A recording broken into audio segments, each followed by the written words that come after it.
suara yang bocor, berarti sudah aman. Penguncinya juga sudah kuat. Ini biasanya kalau aplikasi itu ada yang tidak nyala, ya. Kalau bagian bisa kita lepas kembali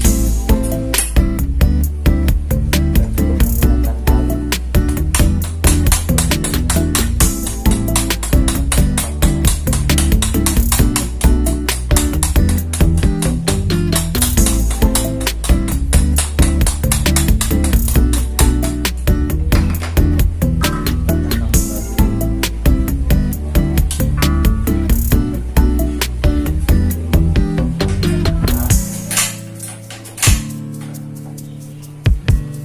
Sudah nyala, berarti gas yang masuk dari sini sudah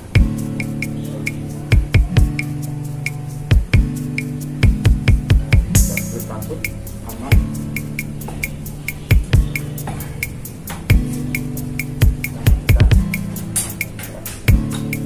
Demikian tutorial dari saya.